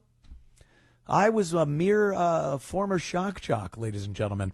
I'm not up and hip to all the political wranglings of trying to throw these garbage mayors and whatnot out of office. But I would have to assume, if you look at what the mayor is saying of a crime-riddled blue city, and it's exactly what the gang members who commit these murders, it's exactly what they're saying, I would have to think there's an issue and it needs to be addressed, and that person, the mayor, whoever it may be, they have to be thrown out. Thrown out. They have the same opinion as the Latin kings. Oh, my God. Oh, my God. All right. One thing to tag on the end of, we were talking about the death rumors that Donald Trump had going on social media last week. But the actual part of the fake news I wanted to get to, that segment, was Jen Psaki. Jen Psaki, you might remember her, press secretary for Joe Biden for some time, right at the beginning, right? Wasn't that who she was? And this is her clip, which was the fake news. After the death rumors started coming around, instead of looking at them like they would look at any other internet-related hoax or rumor, they just went right along with it. They ran with the hook, and of course had to give some credibility to what were obvious rumors. There were pictures of him at the golf course. And like Trump said, I wasn't in front of a news camera for a couple of days during Labor Day weekend, and they had all these conclusions that he must be ill or demented or something. And like he said, Joe Biden would go weeks without anything. And then the first time you'd see him after that, he's falling off a bicycle as he's pedaling toward a young girl to smell her hair. But nothing from the news. So let's listen to Jen Psaki address these death rumors in a responsible, reasonable, journalistic way. Really can't make this stuff up sometimes. And look, we may never know why Donald Trump suddenly spent a week hiding entirely from the American public. Hiding. But you don't actually need baseless online conspiracies to explain why he might not want to show his face in public right now. Why? We may never know. Oh. How about the Joe Biden dementia? How about right after Trump is inaugurated, we find out about Biden's stage 4 prostate cancer? Like they didn't know. He had all kinds of medical examinations over the course of his presidency. And they always put out the statements, and the news hits it. Well, Joe Biden had his examination today at Walter Reed Hospital. And what? Nothing? He instantly went from his last medical physical to stage 4 prostate cancer in no time. I mean, come on. But Trump takes vacation, a couple of days off for Labor Day weekend with family and friends and business associates. And they're like, well, we may never know. No, we knew. He was playing golf and doing normal things that men do. So, again, fake news. Jen Psaki. Jen Psaki. All right. The other thing is that I wanted to get to, this Boston City Councilwoman. This is insane. I mean, we are seeing a lot of people that are being appointed or elected to positions of power in this country, whether it's a governor, the city council people, and anywhere in between, Congress, Senate. And they don't like or respect, and they will never assimilate to the traditions that we as Americans have always held dear. I always talk about the commonality of the American people. You live within a boundary of the United States. You live in different states. You're different people with different opinions and ideologies and religions. But there was always this underlying commonality that made us Americans. It transcended just a line on a map. You're in America, so you must be an American. No, it's never been that. And when settlers first came over and settled America, and then immigrants came over after there was some semblance of a society, an American society. We ran with those ideals, and we had this common thought of what was right and wrong. We made laws that we agreed upon based on our morality and how we felt as human beings to other humans, how we would want to be treated by others. This was a huge part of being American. Now, please, not only are there people that have been brought here purposefully from other nations that have no idea what being an American is about, Minnesota, Minneapolis with Somalis, but you have people that are absolutely opposed to what we look at as American and what we believe we are as Americans. And again, like I said, it transcends any lines on maps.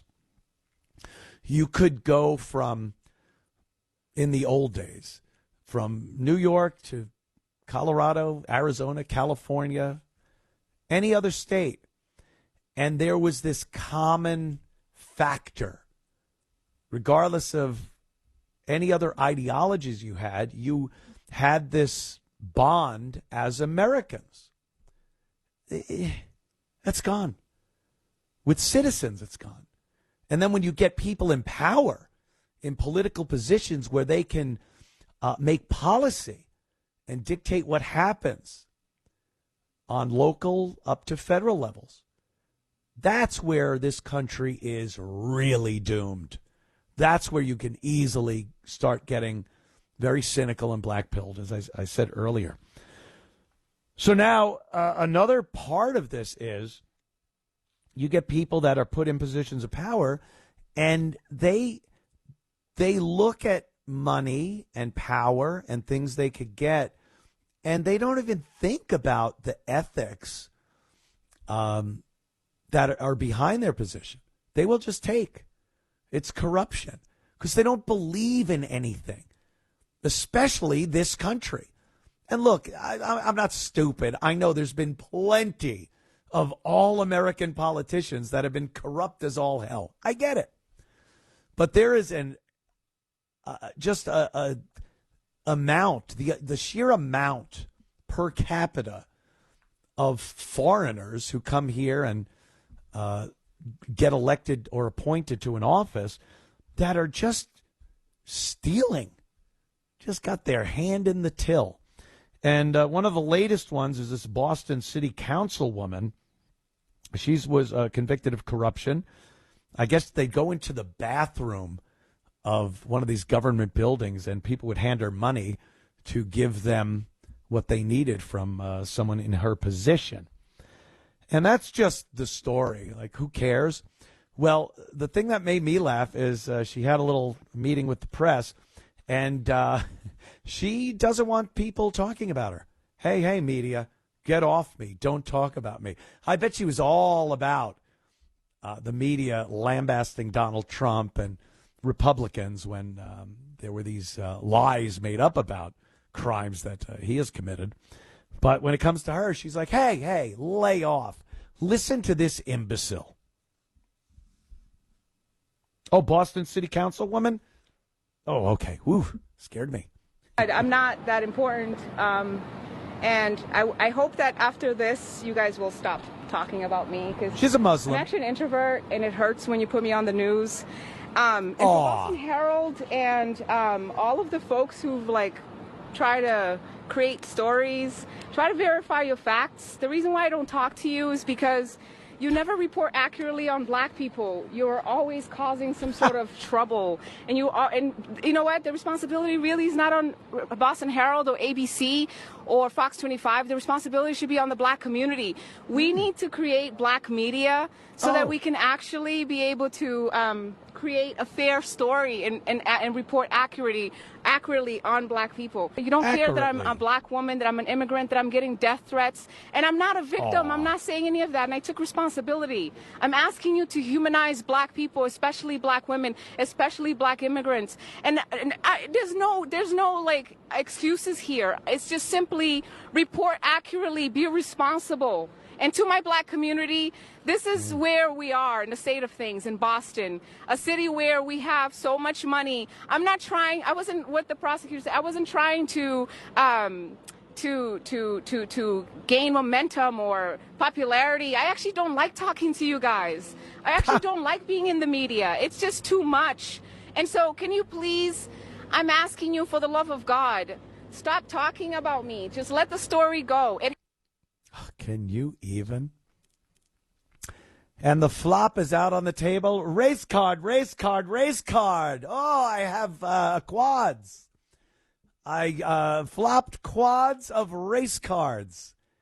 I mean, have you ever seen such a perfect example of the race card being used? All right, we'll talk more about this and many other things when the Anthony Cumia Show continues. Yeah, let's leave her alone up there in Boston. She doesn't like the media, the press. She don't like. She's getting death threats. Can you imagine that? Aw, that's such a shame. She's wearing the hijab. She's up there, just not an inkling that she wants anything to do with what made this country America. You know, they look at lines on a map and they go, "We'll make our own lines. We'll carve out this for us. We'll put a little line on the map, and this is now our nation, and it will have nothing to do with your nation." When people talk about America was always about immigrants and people coming here and their culture and traditions would add to America. Yeah, we see that. We see some of the amazing things that were done over the course of American history from immigrants. And before immigrants, settlers. I always want to bring up the fact that, you know, America, especially as a very young nation, the original 13 colonies, people would come from other nations that they felt oppressed or they weren't able to practice religion or whatever their problem was with where they were from. They would come to this fledgling nation, and then they would go west. And those weren't immigrants per se. Those were settlers. No one knew what was going to happen. They didn't know what was out there, and a lot of it was bad. And they were the ones that built this country. And a lot of the traditions that came from that, a lot of the mindset of Americans, we're looked at around the world as the rebellious. You know, we're constantly compared to other nations in ways that they're incomparable. That's what makes us so unique. We're a little wild. We built a country, you know, the Wild West. A lot of guns were involved in the building of this nation. And, you know, a lot of nations and a lot of people around the world don't understand that. You understand it if you're an American. Absolutely. So whenever they want to compare, you know, well, Denmark, America has this, but Denmark is, well, we're not Denmark. We're no other country. That's why everyone wants to come here. We're very unique.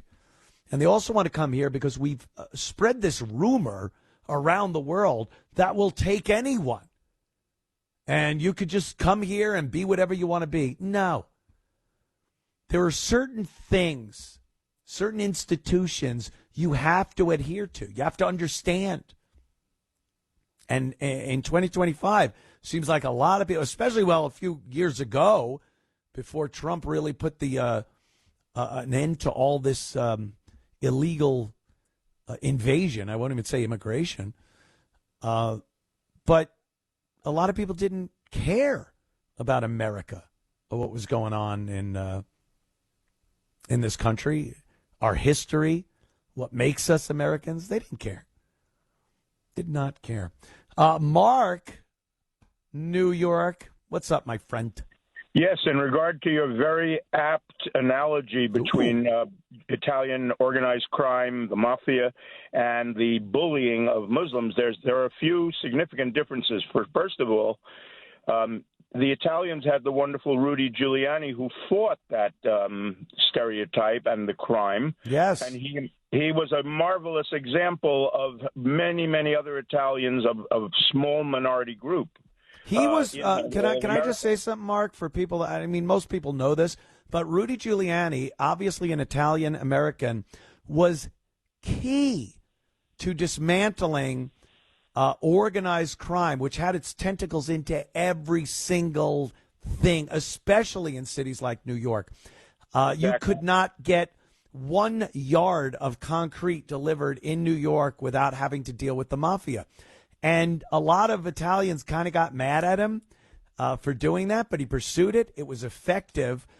But now, where's the Giuliani to go against the Muslims and what they're doing? That was my next comment. Thank you. You stole my thunder there, Anthony. The whole point is there isn't the second difference is that the population of Italian Americans is really minuscule compared to the millions of hordes of Muslims that came legally or illegally. And there are not a single spokesman standing up against radical Islam, either through fear, cowardice, or secret conviction that they're in line with the radicals. Mark, there isn't Mark, anyone. Again, let me just break in here for a second. You are absolutely right, and that how many times do we have to hear that if a white person doesn't actively denounce racism and actively get on board? And by the way, the racism they're talking about is not really racism; it's truly equality. Like, people don't want to be equal; they want to be better. So when people are called racist, it's just because you're saying, well, let's really be equal. But as far as Islam goes, where are the moderate Islamic people in this country that are calling out the extremists? You do not see them. You do not hear from them. They do not exist. You will never see that, because I personally think there are some moderate Muslims, but they're scared out of their minds to say anything because what'll happen. That's exactly correct, and they're nowhere to be seen because of that through any one of those either positive or negative reasons. But here's another fact. Italian Americans, even the mob, relished assimilating into American culture, society, and the Muslims come over like invaders and insist that we adapt to them and accept their Sharia law. It's unmitigated gall, and it's about time that Americans started to speak up against such double standards in history. Oh, could you imagine, Mark, if that actually happened? Could you imagine looking at society and going, wow, look at this.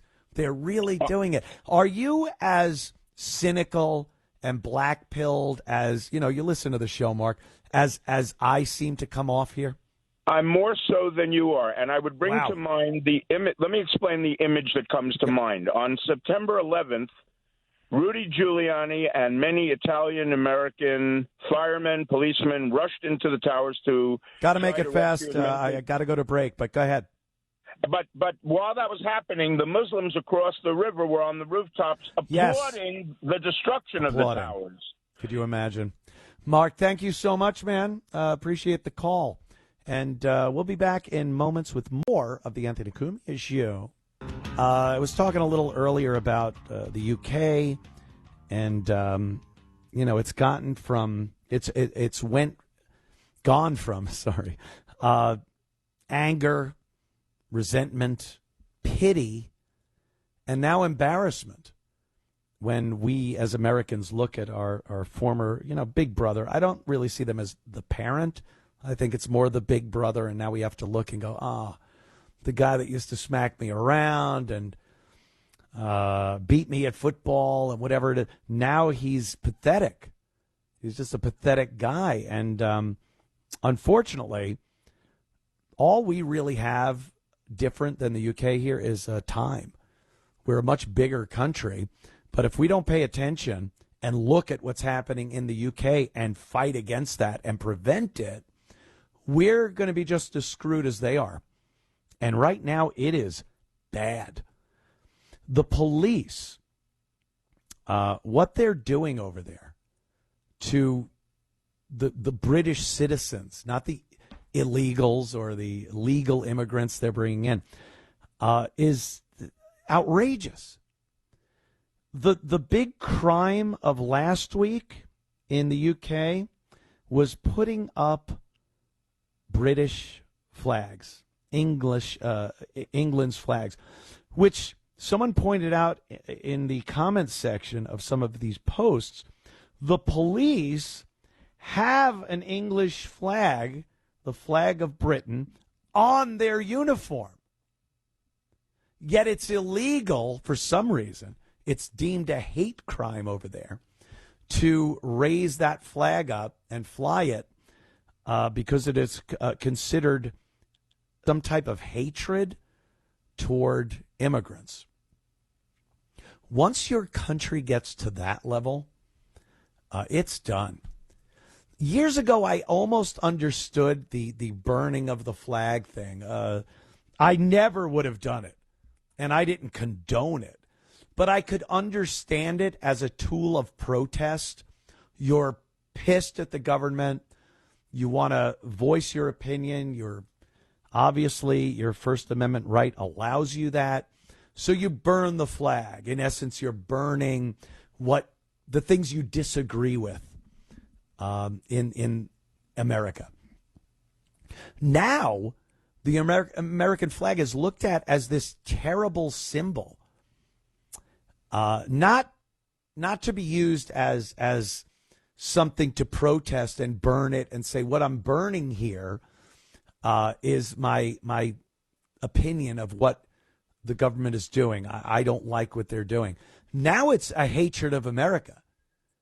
They don't like this country, and they burn the flag. And a lot of people blow it off like, all right, what's a flag? Who cares? It's just cloth, man. The symbolism is everything.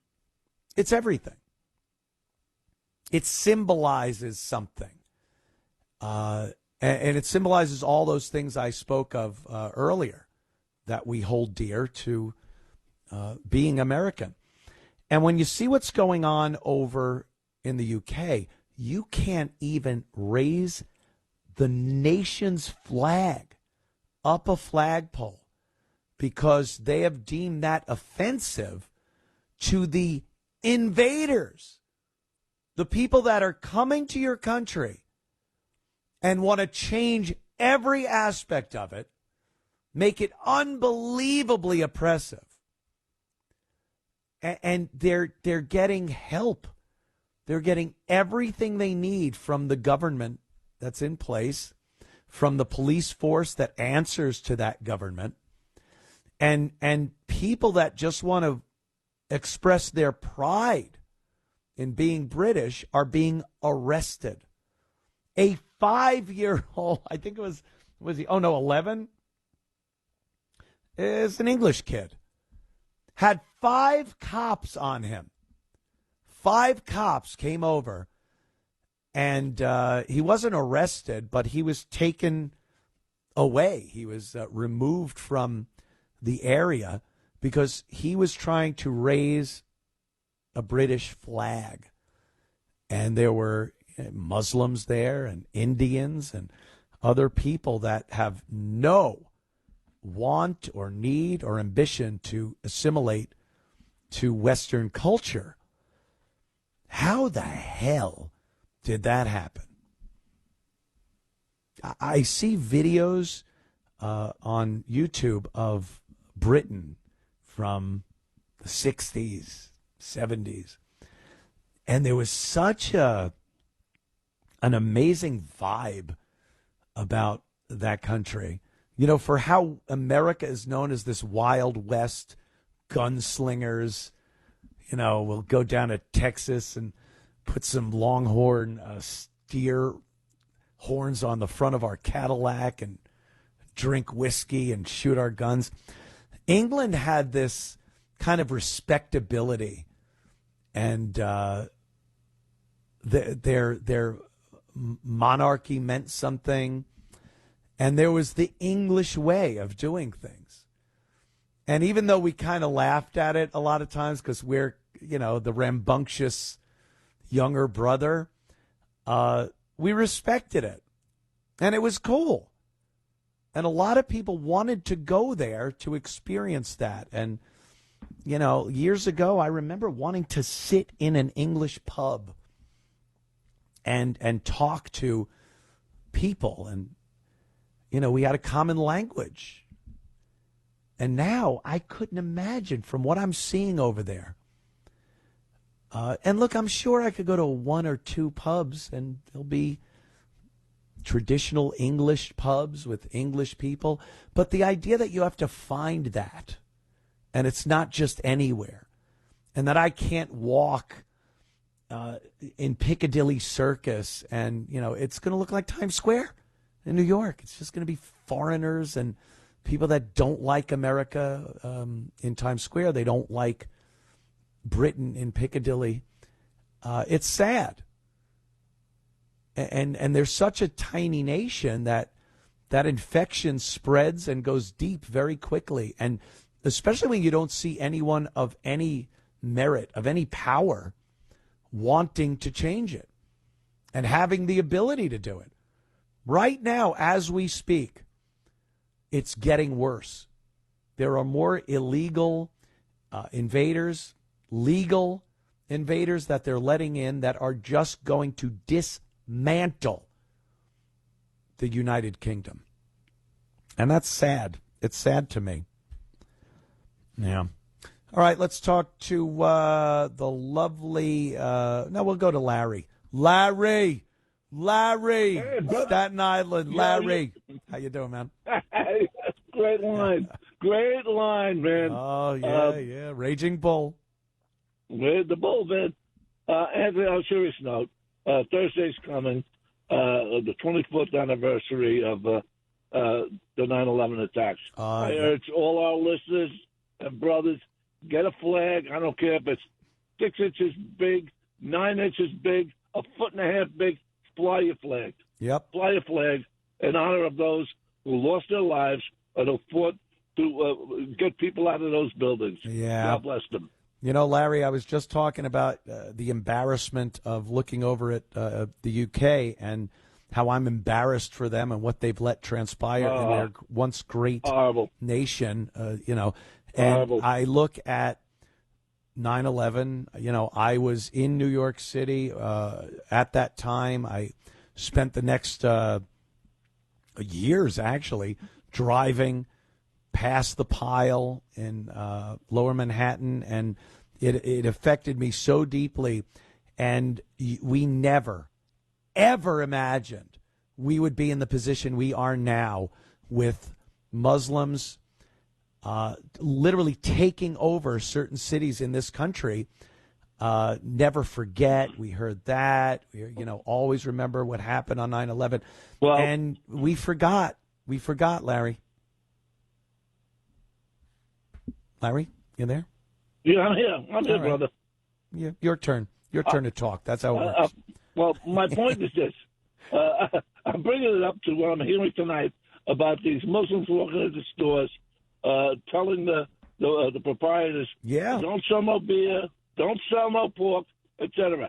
So now I'm saying to myself, maybe 4 weeks ago, why is this guy Mondami in such a hurry to want to control the grocery stores? And I said, after hearing tonight, I said, aha, he takes control of these stores. The city could say, well, you're banned from selling beer, you sell pork, and even cigarettes. So yeah, your First Amendment gets kicked in the balls again. Yeah, good point. I don't put anything past someone like Mamdani. He is a communist. He has no no respect for the American way of life. And, I hate to call it, because everyone wants to believe that the opposite of Mamdani and communism and socialism is capitalism. And capitalism has been painted as this just greed. Greed is good, from Wall Street. And truth be told, it's more a difference between communism and socialism and the American way of life. Free market. Going into a grocery store, you look around, you don't like it. They don't have the goods you want. It's dirty. It's they're rude. You go somewhere else because there's going to be another grocery store that wants to please their customers and do well. That's the free market. Under a Mamdani state-run grocery store market in New York City, that's right. You are going to get one thing, and it's going to be like every other state-run thing, poorly. It's going to be run poorly, and there's going to be obnoxious DMV kind of people running the businesses. And why would they bother stocking the shelves? If you don't like that they don't have something or they don't have enough of something, you won't be able to go somewhere else because it'll be the same there. So you're just stuck with a crappy system of state-run businesses. We really need to get that through New Yorkers' heads. But again, I have zero faith. Your turn, Larry. Think about that. Think about it. Oh, there he goes. All right. Yeah, when I'm on a phone call with you, I talk, then you talk. Just like when you used to get on the phone with Grammy or Nana. I love you, Nana. I love you too. There you go. Now you're talking back and forth. Oh, there's a frightening story here. This is, and again, this has to do with Islam in a way and tourism. Dubai. How many times do you see these advertisements online? They come up to vacation in Dubai. You see the unbelievable amenities, beachfront, these hotels. Everyone on the road is driving some exotic car. You take an A380 double-decker plane, and you got a suite on a plane that's bigger than most people's apartments. It is so enticing. You're going to a Muslim nation. There are laws and rules in place that do not jibe with the Western culture. And, people are compelled to go there. And the really sad thing, a lot of women, a lot of attractive women, a lot of dumb, attractive women are enticed to go there because these people have money that you cannot imagine. And they're willing to pay these girls to go over there. It's international prostitution. You can't really call it trafficking because the girls couldn't be happier to do this. They're willingly going over there and becoming what amounts to a sex toy to some of these people of power politically and financially in Dubai. And they're so dumb and so naive as to what the world is like outside of the United States, which most of them have this delusion that we live in this oppressive nation. Then they go over there, and boy, if one hair is out of place, they are in big trouble. So there's this girl. I'll pop the story up here. She goes to Dubai, and she's, attractive if you're into the bubble-headed blonde, facial surgery, and, of course, breast augmentation and all that. Are you into that? I don't know. I kind of like the natural girl next door look myself. So here it is. A glamorous law student will spend the next 25 years in a hellhole in Dubai. This girl's from the United Kingdom, but it's the same thing as the American. There's been plenty of American girls that have done the same thing. Let's see. She landed a devastating sentence after being found with 50 grams of coke at an apartment in Dubai, her mother said last week. O'Brien must pay a $136,000 fine for the crime, which involved about $3,000 and change worth of the drug. She pleaded not guilty. They don't have a just trial over there, distraught mother told the news. Yeah, they don't. You know, and the United States is one thing with these naive girls, but the UK, like I was just saying, there's so many liberal people over there, and they see this invasion, and they think it's great. We're all the same, right? We're all the same people. It's great. We're all just humans, right? We all have the divine spark of God in us. And then you go over there and realize, uh-oh, I'm in Dutch. I'm in a bit of a jam here, ain't I? I'm looking at a picture of her. Hubba. She was just given a life sentence and has to serve 25 years, the mom said of her once promising daughter. The trial was all in Arabic. Yeah. What do you expect, dummy? And by the way, continue doing what you're doing in the UK, and those trials will all be in Arabic too. And you'll all cheer it. Good. We're so diverse. We're a wonderful nation. What did you say? I'm sentenced to what? I don't understand that language.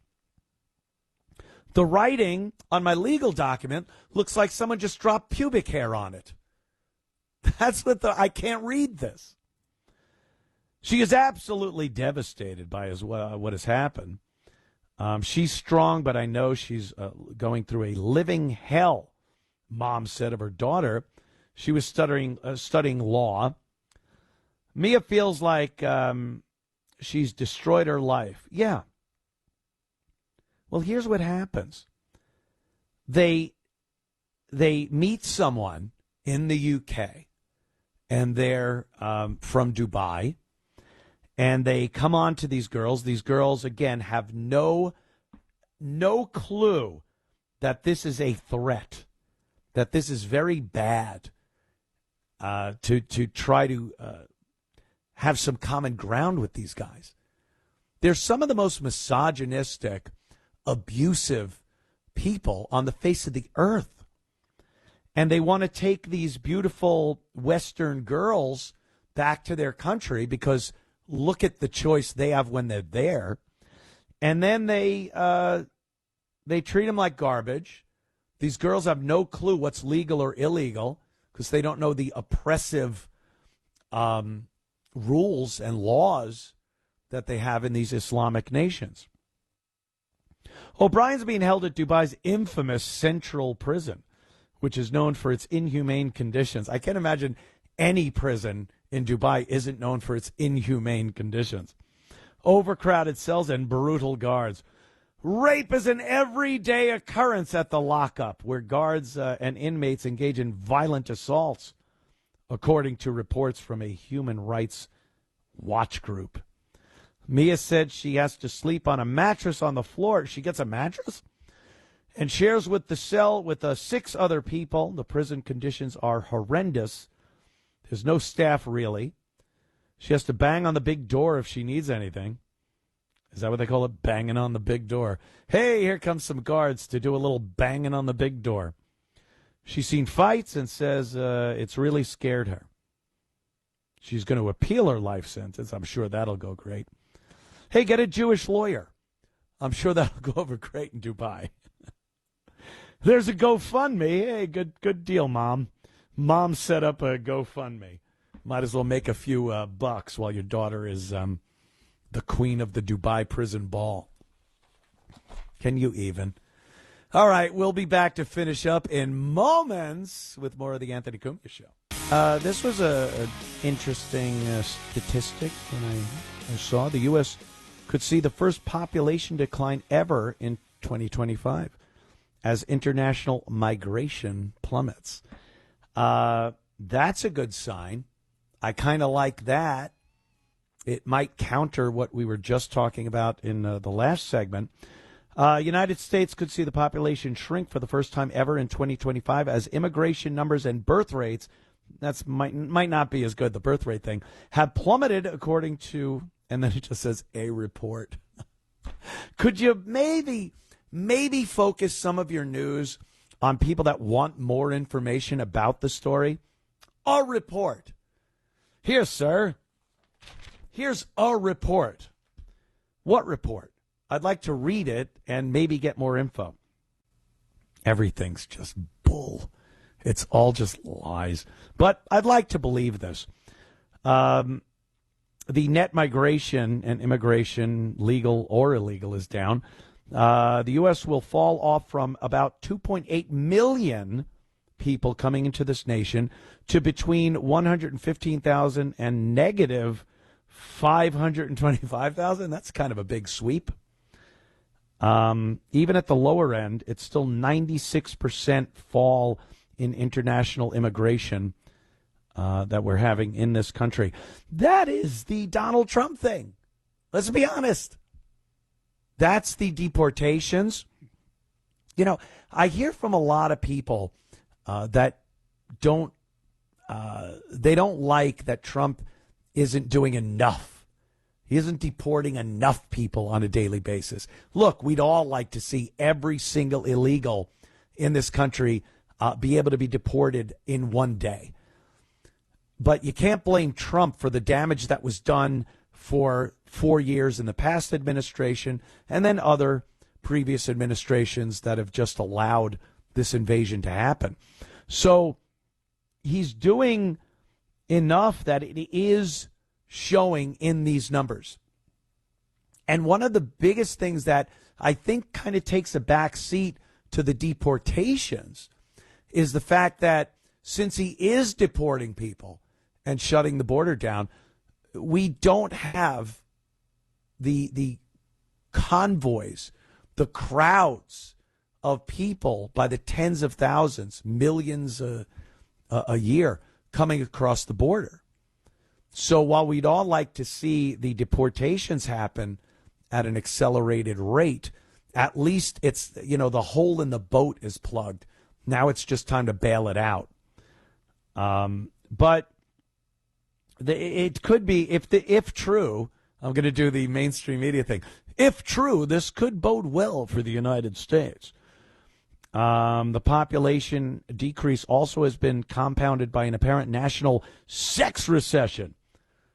Are you involved in a sex recession?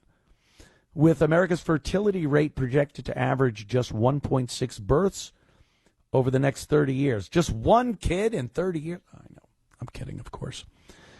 And that replaces a rate of 2.1 children per woman, according to the Institute for Family Studies. So we got to not only throw people out, but, guys, get in that sack. Start doing what you need to do. Grab her. Hold her close. Give her a big smooch and get to it. Get to business, as they say. That's promising, though. I do like seeing the fact that the invasion isn't continuing. We'll see.